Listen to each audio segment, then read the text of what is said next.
Hey, everybody. Welcome to Breakfast All Day. Alonso here with Matt and Christy. It's been a week. Boy, howdy, has it been a week. And we're here to talk about all the things. Well, not all the things, but, you know, as the things as we know them at this point. Right. So for the record, we are recording this at noon Pacific Standard Time. In addition to everything else that happened this week, we had the time change. We fell back. It seems like a year ago. It was only a week ago that we went from daylight saving time to standard time. And I think that extra hour is costing Trump the election. In fact, I think it's a time plot. It's a rig. It's a rig. I mean, the first day of standard time sucks all the time anyway, but this year is especially strange. Time. My mug has tilted to blue because that's where the count has been going. Yeah, Nice. I mean, the rum count has gone in the Democrat direction. So, Which bucket is your rum in? exactly. We're putting this rum in this bucket with a straw. So as we speak, as we are recording this, we are currently still on the verge of having a new president. As it stands right this very second, depending on who you ask, most of the electoral college counts are 253 for Biden and 214 for Trump. My alma mater, the Associated Press, called Arizona for Biden on like late Tuesday, early Wednesday, as did Fox News Channel, which pissed Trump off. And apparently, like behind the scenes, people were calling up to Fox News Channel to implore them to rethink their Arizona call on behalf of the president. Was it 2012 that Karl Rove had his like on-air meltdown on Fox because he just couldn't believe the numbers that were coming in? I don't know. That was a classic. It's been a lot, right? So we're waiting on Pennsylvania, we're waiting on Arizona and Nevada. The numbers are all going in the right direction. It looks really good. In theory, tonight we'll know the more and more votes that get counted in places like Philadelphia, like Pittsburgh. How is it possible that Trump insulted all of these, big, great American cities and then didn't get the votes from them? I don't know how that works. It's very confusing. So, and also all these reports of like Trump just on the rampage, like skulking around the White House, just deflated. And I'm like, inject it straight into my veins. I want to see him sad, deeply sad. That's all I want. So the thing look, where we're at right now is if Pennsylvania officially goes to Biden, it's all over, right? Or they have 20, right? Right. Alternately, it's 3 of the remaining 4, right? 2 of the remaining other states. Arizona and Nevada, if they go to Biden, right, then it's over. When they go, because it's happening. Right. Yes. Right. Or if Georgia does, then. Right, but Georgia's only got 16, so that's only gets him to 269. Nice. So we'll see. The other thing is with both Georgia and Arizona, which had always been deeply red, like maybe, just maybe, don't spend a significant amount of time bad mouthing the local hero. It's John McCain's Revenge from the Grave and John Lewis. Right. Like the Johns got you, man. Like they got you. Real talk, though, I think for Georgia, we have to give it up for Stacey Abrams. Right. Who, yes. Turned her like total screw over in the gubernatorial race there as an incentive to like get out there and register the vote and do everything possible to fight back against a state that has gone out of its way to make sure that like people of color and poor people can't vote with any ease, in the way that you can if you are rich white suburbanite, say, in certain other parts of Georgia. So good on her. All I can imagine right now is, I got to think like at the top levels of the GOP and the Trump campaign, the attitude is like, man, we paid good money to disenfranchise lots of people and scare everybody else into voting. How do we get our money back? All I can think is like Trump is turning into Don Amici at the end of Trading Places. Like, turn those machines back on. Here's the thing, though, and not to rain on anybody's parade, but like the fact that it's this close and this like negotiated when we're dealing with like the worst president maybe in history, certainly in our lifetimes.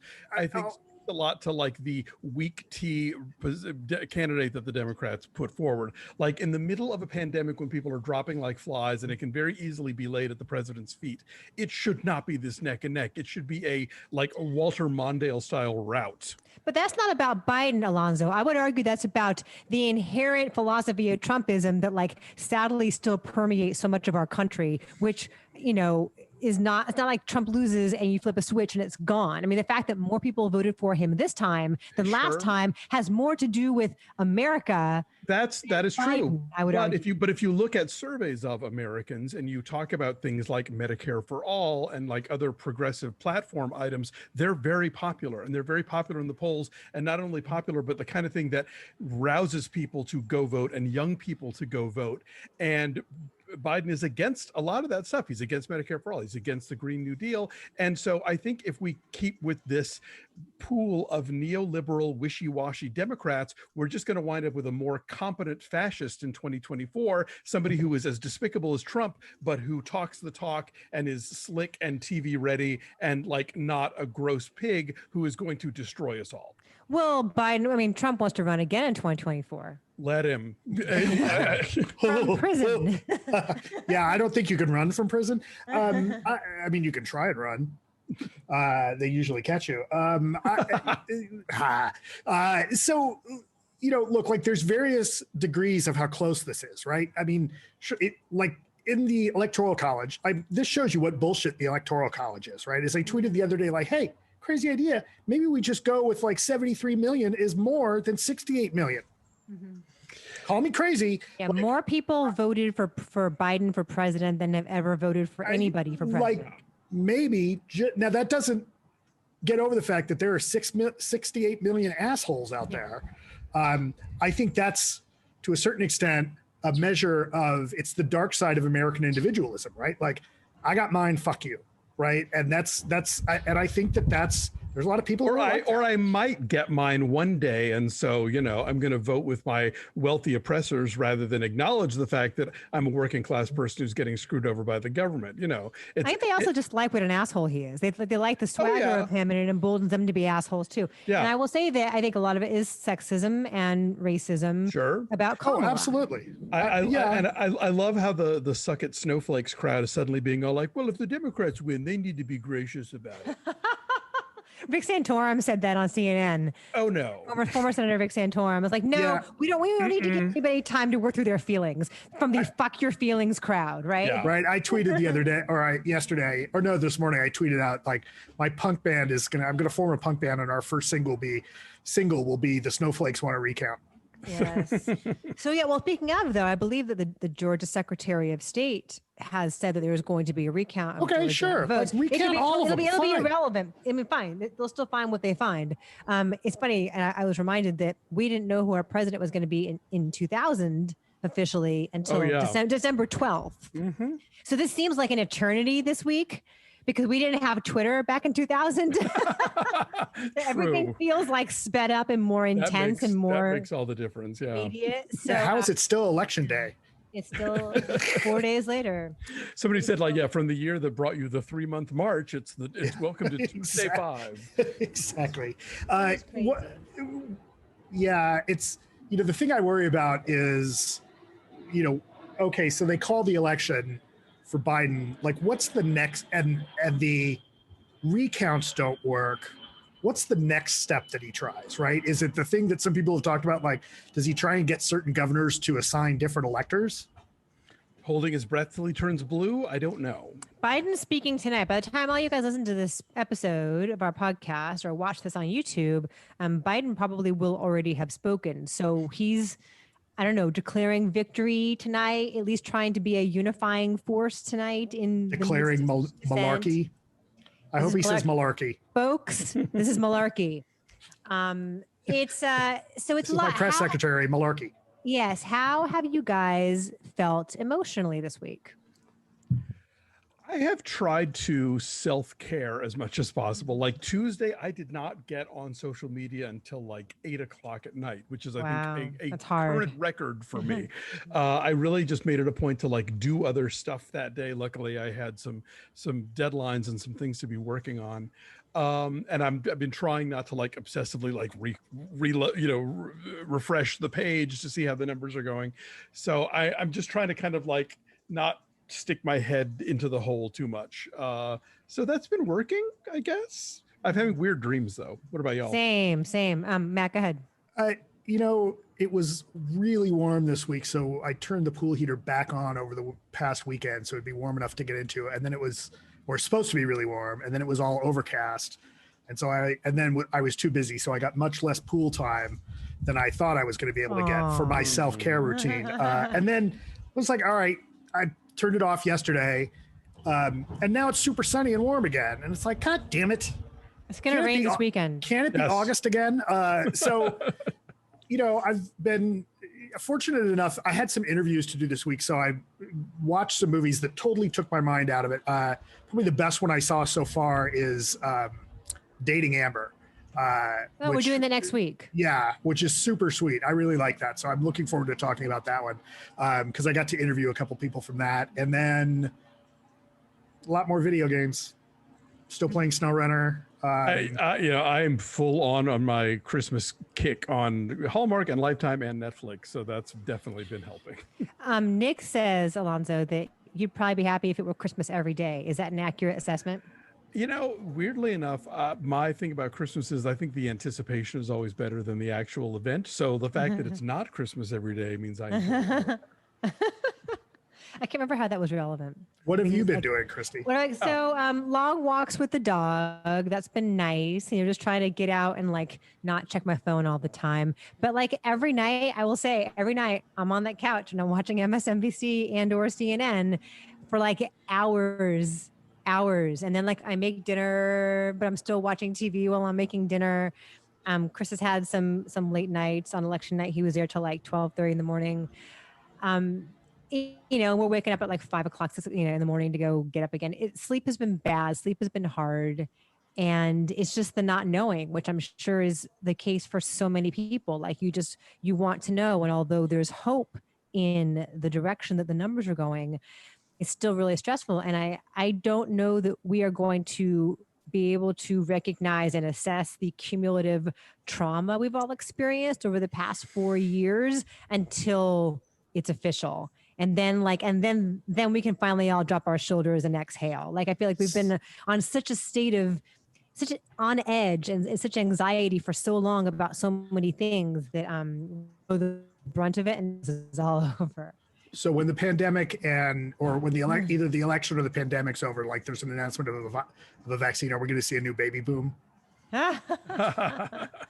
Maybe.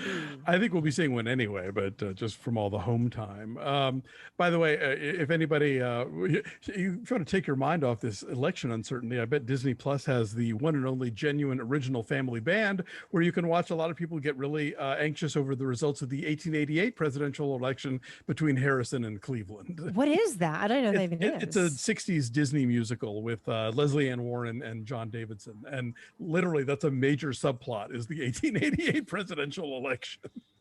It's also a Veep episode. Oh, funny. That people have been, I have not seen it, people have been posting. There's like a whole like, stop the count. And then it's like, no, keep counting. So the exact thing that's happening in our world right now actually happened on an episode of Veep. And for so long, people have said, wait, if this were on Veep, it'd be too much, right? So many times throughout this administration. So what, is he going to leave the White House, you guys? Is he going to be gentlemanly and will he attend the inauguration? What's going to happen? I love the shade that Biden threw. He's like, security teams absolutely know how to remove trespassers, how to escort trespassers out of the White House. Oh, that was so good. Yeah, I have seen it. People have predicting that maybe he will just resign early because he can't deal with sitting around for a month and being called a loser, and he'll just throw the keys. That wouldn't surprise me at all. So I don't know, but I mean, doesn't he get arrested the second he's not president? Isn't it, don't the lawsuits start happening or whatever? Like, isn't being president shielding him from something that's just gonna like? Not if he fucks off to Venezuela. I mean, the Southern District of New York. The Southern District of New York can finally come after him for his myriad financial crimes. Gotcha. On January 20th at 12:01. So there's that. So I think PM. faking his own death might not be out of the question. I keep thinking he's going to have a freaking aneurysm or a heart attack. Like he's going to freak out so badly about losing that he will have a heart attack and die, but die with the knowledge that he lost. Boom. Yeah, or that's how I would write You're the so script. cup half full, you know. there was all that talk like nobody had heard from or seen him for like a full day, and I thought, God, I wonder if he had a heart attack and they shocked him back in, which probably not. I don't know. I half suspect he's gonna go on a trip overseas, like he'll fly someplace on a presidential visit, and that's when he quits in a country that has a non-extradition treaty. Sure, yeah, they'll put him in an Just be like- adjoining suite next to Julian Assange or something. Right? Or, Putin's quitting. Like, what are those guys going to do next? Well, here's the question. Yeah, one thing I did to eat up Start 3 a hours of my sham life. company. I don't know. Right. No, one thing I did on election day to eat up 3 hours of my life was to go get my hair done. And so my hairdresser and I were talking about like, what's going to happen to Pence? What's going to happen to Kayleigh McEnany? Like all these assholes who hitch their wagon to him. Like, are they They going will to try all to sell get jobs on books? Fox News. Will they become lobbyists? Like, Or Here's the thing. consultants or some kind of bullshit. The public perception of George W. Bush has gotten so cozy over the last dozen years or so. Like this guy's a fucking war criminal, and it's all like, oh, he does the paintings and he gave a lozenge to Michelle Obama. Wasn't he lovely? they like to hug. They will normalize Trump somehow. Like he's an embarrassment now. I think he's too far gone. He's too extreme. I hope I'm wrong. I hope that he's the new Nixon as far as like being kind of shunned. But I bet you, one way or another, whether not just on the right, but just in general, be like, oh well, like because mainly all that has to happen is somebody has to come along who's worse, and then suddenly we'll be nostalgic for this period. And Don make no Jr. mistake, enough, I know. Make no mistake, there are people out there that are worse. And Don Jr. Well, again, like there are people who are as evil as he is, but who are like on a surface level more competent and know how government works and know how to stand in front of a camera and talk and like know the basic human things that Trump doesn't know how to do as president, but at the same time is also a complete fascist, racist creep. And that's what's in the wings. Like I said, if we don't start like, embracing some more progressive policy in this country and stop screwing over like the have-nots, because that is the road that lies ahead. Those people are not going to rally behind another Biden, another, like weak tea Democrat candidate who's not going to really change anything. Another 77-year-old white man. I'm not particularly proud of myself for feeling the way I'm going to describe right now, but I am just happy that even though his days are not, he's not long for this world, that Rush Limbaugh is still alive to see all this. But not for long. I know, but Yeah. as long as he holds on till the end of January and sees his guy get the hook, I'll be happy about that.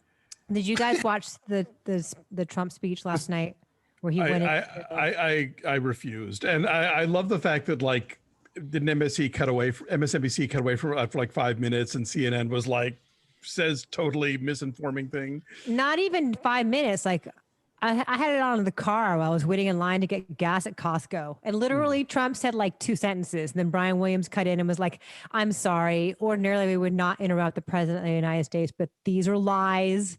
Here's the truth. There is no fraud. There are no illegal votes. It took long enough for the media, by the way, to grow that particular set of cast iron ovaries, which I've been waiting for them to have for the last 4 years. And it's only now when it looks like he's halfway out the door that they're finally like standing up. Because here's the thing, as Matt Seitz has been pointing out for ages, part of the reason that this guy became president is because he was ratings gold, and news networks who didn't really give a shit one way or the other knew that he attracted eyeballs. So they were very happy to run his speeches and give him all of this platform time. And, this is the result. Here's where we are now. I'm of 2 minds about the whole cutting away from his speech thing, because part of me feels like it is newsworthy. Like having been a journalist for so long, like I feel like people need to know what the state is of this election, where the current president stands and what he's saying, but I also, from an ethical perspective, totally agree with MSNBC's decision to pull away, because otherwise it is just like blasting out propaganda for him. Yeah. I'm of two minds. The producers of pop-up videos need to come into these things. It's just like, bloop, nope, that's not true. Bloop, nope, also not true. That's what the entire screen would be like, pop-ups. Or just the X from Price is Right. Or not Price is Family Right. Feud. Family Feud. So whenever he says something that's bullshit, you just cut in with it. And then he keeps going. I mean, I hear where you're coming from, Christy. I think it's a little like, it gets recursive in that part of why he does that stuff is because the attention helps him reach his, like, oh, Twitter. I mean, he does that, like, he goes on TV because Twitter is censoring, or not censoring, but Twitter's finally flagging his tweets, right? It's like, oh shit, well, I can't get on Twitter. That's not helping me. I guess I got to go back to TV, but if they're cutting, I mean, at some point. And he's now using the power of the federal government just to bolster his own failing campaign. Yeah. And just because yes, he is the president, but at some point you stop turning the camera on the crazy person. Yeah. Yeah. Anyway, so as it stands now, again, right now it's 12:30. We are still in the counting mode. We are still in limbo, but we will keep an eye on things. Yes, we'll keep an eye on things as we progress here this afternoon. And there is other news in the world. Yes. Other things happened this week, including Sean Connery died, which feels like a lifetime ago. God, yes, I can't believe we haven't talked about that yet. Wow, it was a week ago. It was a week ago Friday. There's always news that breaks right after we finish recording. I think it was, and usually it's somebody dying. Yeah, I think I woke up Saturday morning and Dave was like, "Get ready to write an obit," and so I think it was last Saturday. Sean Connery died at age 90. And Trump had that whole thing where he's like, "Yeah, he helped me get a golf course." Right. Of course, it's always about him. Right, always. And then the people around that town were like, "No. He didn't." Actually, no. Yeah. So, Sean, we should maybe find a way to revisit Sean Connery in some capacity, perhaps. You know what? I will. If y'all want to do him for November off the menu, I can see what's out there. Do we include or not include James Bond movies? I think you keep the Bond movies off. Yeah, it would either have to be all Bond or no Bond. So okay, we'll ponder that. Yeah, I know you guys are all going to. You guys are all going to vote for Zardoz. I know it. Any opportunity. Maybe there's a Robin and Marion contingent out there. I don't know. Yes. We'll see. So very sad. And we should just do Zardoz anyway. I mean, how do you not? I've seen it so many times and I keep finding new nuggets to explore. I've never seen it all the way through. Oh, it's Neither so have I. It's so great. I should mention one before we get off of election talk. I should mention one thing. Did you guys see Stephen Colbert's monologue last night? Yes, I did. So Stephen Colbert, I guess speaking of that speech that Trump gave, from the White House briefing room, that inspired Colbert to scrap what the monologue was going to be, and he was dressed in head to toe black, and he wasn't sitting at his desk. He was walking around because he just felt like amped up and on edge, and he got very emotional talking about how this really broke his heart. He got very choked up saying, "I didn't expect this to break my heart," just talking about how much our institutions have been decimated and that shocking use of the White House podium to spread propaganda in that capacity. It was good. It's on his Twitter feed. He called him a fascist. Yeah. I mean, there's a lot of us that get numb to all this, right? I mean, that's part of the problem. And it's refreshing, right? I mean, it's refreshing that a guy like Colbert, who's so much deeper in this based on what he's done. No, Matt froze up. Oh dear. Oh no, Matt. Is that better? Am I back? Is that better? Yes, now you're back. Okay. It's refreshing. You were saying it's refreshing that a guy like Colbert, who's so much deeper into this than a lot of us are, and based on like his Colbert Report and what an expert day in, day out, having to day in, read day these out, headlines, that it shows that there's still a belief that he still believes in whatever in what the institutions can be capable of in a good way, right? I mean, I'm trying not to be so embittered about like how so many people could vote this way, and it just makes it that much hard. Like it starts to give you, like it starts to give you these ideas. The best I could describe it is, I was reading the Howard Zinn book, and halfway through it, I had to put it down for a few months. People's History of the United States, because I just couldn't take it, right? And this is similar. It's like, God, I've spent so long trying to ignore the worst parts of us, and they just keep coming back and slapping you in the face. And it's, I think, we need to acknowledge it, but it's fuck. And it's like that. It's like the thing that we say, like, voting for Trump doesn't necessarily mean that you're a racist, but it does mean that you don't mind voting for a racist. You're okay with that. Yeah. And it's like, when you think about what another 4 years of this guy means for people of color, for LGBTQ people, for women, for a lot of other people, the climate. Yeah. And the folks who are just like, yeah, I'm on board for that because I like my tax cut, or because he tells it like it is, or he makes those liberals cry. Like, yeah, I don't even think it's even policy. It's not even policy based. It's like he's yeah. Oh, it's fuck the libs, right? But that's the sad thing is, like, those folks. I have to believe. I mean, I do believe that voting for Trump, even if like if you're the type that's going to put the flag in your pickup and drive around, like, Trump's fucking you over too. Well, of course. But here's the thing. If you've managed to successfully convince a large contingent of the voting public that Democrats aren't just like wrong or misguided, or their policies don't work, or they're going to, take your job or your taxes. No. You've now convinced people that the Democratic Party is a cabal of like blood drinking pedophiles. Oh, right. That's also news from the. How do you combat that? Right. From the election, the QAnon chick, Marjorie Greene, is now a member of Congress, and she is a proud Q member. So only the first of many. There are more coming. Anyway, we should move away from the election because there are other news in the world. So the news that broke this morning was that Johnny Depp has been forced to leave the Fantastic Beasts franchise. He announced on his Instagram he was asked to step away, and he agreed to, was very thankful to people. This comes a day after he lost his libel case against The Sun over a 2018 article saying that he was a wife beater.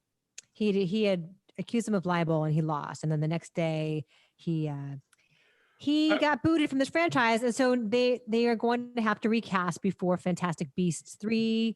They're in production now. I mean, they are in the middle of production on this film, although I don't know how they're doing it mid-pandemic. It's supposed to come out in the summer of 2002. 22. Sorry. 22. By the way, just in case people don't know, it is not uncommon for celebrities to make these lawsuits happen in the UK rather than the US, because the libel laws in the United Kingdom are more in favor of the plaintiff than they are in the United States. There's a higher bar in the US to prove malice aforethought. Thank you. Okay, I wasn't sure what the legal term there was, but so it's usually if you can pull it off, if you can make it, if you're going to try and make that happen, you're more likely to be able to make it happen in the UK. So if he lost it there, that means he couldn't convince a court that he was not a wife beater, basically, right? Is that what that boils down to? I guess, yeah. If A equals B and B equals C, yes. Yeah. In any event, not a good look to lose this case, and so I guess I wouldn't be surprised then that, particularly since this is, I think, like a UK based production for Warner Brothers, right? So while we are over there in the UK, Prince William apparently had COVID. No kidding. He's better now. It was a while ago. But didn't nobody else in his immediate circle, do we know? No. Royals, they're just like us. Yeah. They get it too. Some other news that broke today, which is that even more movies are being bumped to 2021. Disney has officially pulled Free Guy and Death on the Nile, which were both Fox movies coming out later this year. They're no longer on the calendar for December. And so, do we start the office pool for what day Warner Brothers decides to yank Wonder Woman 1984 again? I was going to say, okay, so this has happened on Thursday. So and was the Wonder news Woman about is still on the calendar for Christmas Day. Go ahead. Was the news about Soul going to home video? Like was that news last week that they're streaming it rather than going to theaters? Yeah. We talked about that last week, I think. That had already happened. Okay. Yeah. And again, you were talking before about releasing it on Thanksgiving. That's what they're doing with Soul. And not charging extra the way they did for Mulan. Yeah, that's also in the story that I'm reading. Disney in recent weeks opted to take Pixar's Soul to Disney I will Plus. take your You know what? Actually, Soul was supposed to come out on Thanksgiving theatrically and is now coming out on Disney Plus on Christmas Day. Oh, you're right. You're right. Sorry. Yes. I got So those now confused. that's on Christmas Day. The Croods sequel It's still will have happening. a shortened theatrical window in time for VOD in Christmas. Right. Like Universal, because their deal with AMC is still making theatrical happen, which is why Let Him Go, which we're reviewing today, is opening in theaters, and Freaky is opening in theaters. That's next week. It's Freaky, which looks cute. I've seen it. Oh, have you? Okay. We'll talk. Say no more. Uh-oh. So that is happening. Speaking of the theatrical experience, Christopher Nolan is still bitching about what happened with Tenet. Oh, honey, let it go, as it were. So he's complaining about, he's hoping that other studios don't get the wrong message from the way Tenet played. If you're not watching on YouTube, Matt is playing the world's smallest violin. It's very small. So what is the lesson that Nolan thinks we should take from the semi-disastrous Tenet release? I don't know. I don't know why he feels aggrieved, because I feel like Warner Brothers did everything that they could to placate him while also trying to balance the greater public health concerns. You know, they kept pushing it and pushing it. Eventually, they played it in places opening and it was staggered and not the big splashy opening that he wanted. I mean, I don't know what could have happened. Like play everywhere all the time. I don't know. It's interesting. No matter, I mean, like, putting aside what actually happened, the fact that he is now, rather than playing I just wanted to release theatrically, I didn't say they needed to open it during the pandemic. He's not playing that card. He's playing hey, everybody, just because this one didn't work doesn't mean that we shouldn't all be running back into theaters. So he's doubling down on let's all sit in a room together and possibly get infected card, basically. Yeah, I mean, it's super disappointing, right? I mean, not that we didn't expect this, but I think he goes out and says that because, he wants to make movies that are going to get shown on a big screen, and God damn it, I'm not going to settle for anything less. And I think what he's, which is fine if you move your opening date to 2021. Right. But I think the intent behind, I think the subtext of what he's saying is, oh God, the studios, you better still make movies or you suck and I'll be really mad because you got to do theatrical so I can get what I want and do and make what I make, which I think is just sad, right? Like, it's not, look, like he could get 10 times the budgets or twice the budgets if he really wanted to, if he went to Netflix or Amazon. Those companies are spending stupid money, right? Like, think about the creative possibilities with jumping around time that he could do with 4 episodes or 10 episodes, right? I mean, his brother did it. He could do the most Bandersnatch ever. Mm-hmm. But as the one among the three of us who has seen Tenet, I suspect that it would not have made the kind of money that Warner Brothers expected or Nolan hoped for, based on just the movie itself, based on the content of it, regardless of whether we were in a pandemic. It's inaccessible. It's not The Dark Knight. It's not Inception. Right. And so Matt and I finally get to watch it in December when it comes out on Blu-ray. Right. Then he would blame the Cineplexes and say, oh, those screens are too small to really appreciate it. And the business is setting up that the movie has to make 500 million. The bars are too, whatever. Well, when it comes out, you guys, when it comes out on December 15th on VOD or Blu-ray or whatever it is, can we watch it and talk about it then? Absolutely. Okay. I've been wanting. Yes, and then maybe Nolan will get invited to Trump's pity party. What else is of note? Gene Simmons has listed his giant Benedict Canyon Tudor monstrosity for $22 million. It is 7-bedroom, 16,000 square feet with a tennis court, pool, and a 60-foot slide into the pool, and room to park 35 cars. 35 car parking, Matt. It's enough room for all your cars. Nice. Where's he moving to? I don't know. A little outside Duluth. Right, exactly. He's downsizing. 60-foot slide. I'm intrigued. That's 6 stories high. Where does it begin? Like in the trees? Then you come up down? the hill. There's a ladder. I don't know.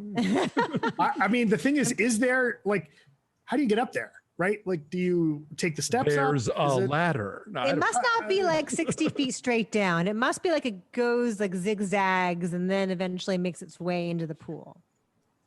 Maybe. Maybe he'll invite us over and we can test drive it Yeah, and come back with a report. Christy, aren't you school friends with Shannon Tweed or something? Come on. No, wait, no, she's older than I am. No, Isn't I mean she? like where your kids go to the same school. Oh. Well, you know. No, that's no. I have Okay. other quasi famous school friends, but no, Gotcha. sadly, she is not among them. Sorry. Damn it. And that's all I've got for you. I mean, mostly it was just election this week. Yeah. That's it. That was where the action was. Yes, Matt. But do you have marquees, Matt? Oh, yes. Oh, I do. Marquees. Who knew? Yeah, let me share my screen. So this is the Grand Lake today. In we've Oakland? shown pictures in Oakland. We've shown pictures from them before. But this is the same message they had 20 years ago, which would have been the 2000 election. Yep. So this is America. Every vote must be counted. Absolutely. And I was talking about this. Like, look, if the recounts mean that it goes the other way, okay, great. I mean, not great, but fair play. Do it. Yeah. At least it's but fair play that, you know, everything got counted. Unless you steal it, then you suck. shockingly, the party that doesn't want you to vote also doesn't want to count your vote. Yeah, well, It's selective, right? They want your vote to count in some states, but not in others. Exactly. Your vote counts if it's against you. I mean, if it's for you. Oh, by the way, apparently to go back to the thing about the speech, ABC, CBS, and NBC also all cut away from it before it was over. Only Fox and CNN aired the whole thing. Mm-hmm. I think somebody should do a laugh track the next time he does something. That's a gorgeous marquee, by the way. Yeah. Okay. Next up, Bobby Lane emailed us. He's sent us some stuff in before. He writes, "Hello, hope all is well. I'm your number one fan from New Hampshire. Checking in. There are a few photos of some local theaters. The first and second photos are from the Latches Theater in Brattleboro, Vermont. It was built back in the late 30s. The main theater is huge and quite beautiful. So that's the outside. And they're showing some movies, as we can see, Tenet and Honest Thief and Hard Day's Night and Hocus Pocus. Beautiful old theater there with the Art Deco marquee. And then this is inside the Latches. It's gorgeous inside with painted walls and, kind of the, what is it? The trompe-l'oeil. How do you say that? The Trompe-l'oeil. Trompe-l'oeil. Merci, bleu, Pee-wee. Bonjour, Pee-wee. Feliz Navidad. Feliz Navidad. The second theater is the Springfield Theater in Springfield, Vermont. It's a small family-owned Main Street theater.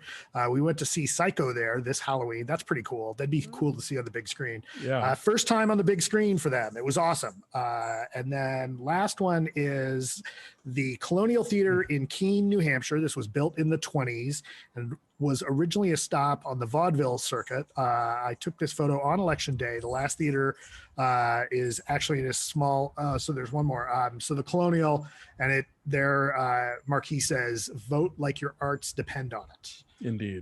And then the last one is their small town, the Allstead Cinema. His wife and I go to there, or my wife and I, Bobby writes, go there at least 3 to 4 times a week. The ticket prices are great. It's pet friendly. Plus, you can bring your own candy without fear of being caught by an usher. Oh, did I mention the theater just so happens to be in our basement? The Allstead Cinema. There we go. Try not to be jealous of the 70s wood paneling. It's very cozy. Right. And it's got that, you could get your own little marquees at various stores. And so they're now showing On the Rocks. All the best, Bobby Lane. P.S. Thanks for the On the Rocks review. Alonso, we both really loved it. Oh, well, you're welcome. So that is from Bobby. Next up, pictures from Dave Anderson, who writes, "Unfortunately, my local theater closed again after a brief run of old blockbusters, although it continues to hold great virtual screenings like its recent Cine Latino at Home Film Fest. Lately, the only theater I visit is the one on top of my movie tower." So this is it's the, what is it? The main Stone theater. Brew? Stone Arch. Stone Arch. Stone Arch. Okay. Yeah, it says I'll be back. Hasta la vista, baby. It's the St. Anthony Main Theater. Their sign on the window, dear patrons, we will be closed once again until further notice. We look forward to reopening once the movie industry begins to release new films on a regular basis. Thank you for joining us. We look forward to serving you again. There's another view of that, and it says Cine Latino at home.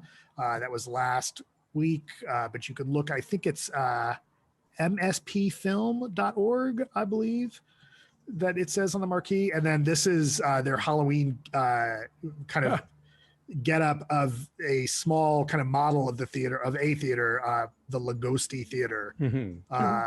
Yeah, so that's very cute. So Dave, thanks for sending those in. Our pal Geoff Swanson gives us an update from the Riverview Theater. He says he's proud to be from Minnesota this election year. We have the longest consistent blue presidential voting record in the country. Here's the Riverview Theater in Minneapolis, one side of the marquee, perhaps a reference to a certain someone. Not this side. We'll show you the other side in a minute, but this is hope for the best. It says, hope for the best, expect the worst. Life is a play, we're unrehearsed, from Mel Brooks. Also something written by Mel Brooks. You have to remember that a worm, with very few exceptions, is not a human being. So says Dr. Frederick Frankenstein. Frankenstein. Okay, GP Watson sent us another picture. Greetings on this day after the election. Yike, I've attached a pic of the former Badger Theater here in Staunton, Wisconsin. It was built as a movie house in 1921. The building celebrates its 100th birthday next year. Since 72, it's been a community theater run by the Staunton Village Players. FYI, there's a small sign above the marquee. You can't quite see it there. Not on this particular picture, above the marquee, which I created my nearby. There's a small sign above the marquee, which I created at my nearby sign shop, Duck Soup Signs. I only name checked my business because of its movie connection that I figured you all might appreciate. Hail Fredonia. Yeah. So whatever it is, I'm against it. Right. He may look like an idiot. He may sound like an idiot, but make no mistake. He is an idiot. Kindness changes everything is what that marquee says. Totally agree with that. And that's such an excellent sentiment for our final, that's our picture. That's our last picture this week. We need that. It's a good way to end, Matt. It's been a stressful week, and a week where, like, you know, it's easy to lose faith in humanity, you know, when 68 million people still want more of this. So I was really, really bummed on Tuesday night, but the more that the numbers change, I am heartened. So but you know, 73 million of us don't. So. A record number for anyone voting for the president ever. So yes, I am hopeful. I hope, I always live in hope that, you know, the worst moments inspire us to, you know, strive for the best moments, and we'll see if I'm proven right or not. Anyway, so this will be a very dated segment, I'm sure, because we still don't know what's going on, but hopefully by the next time we see you, we will. But then again, it might be like 2020. We won't know until mid-December. We'll just, or 2000 rather. And we won't know until mid-December, but we're going to carry on either way. Anyway, as always, thank you guys for watching. Have a good week. Take care of yourselves and each other. Like this video, subscribe to our YouTube channel, follow us at BeFastAllDay on Twitter, Instagram, and Facebook, and check out our Patreon page at patreon.com/BeFastAllDay.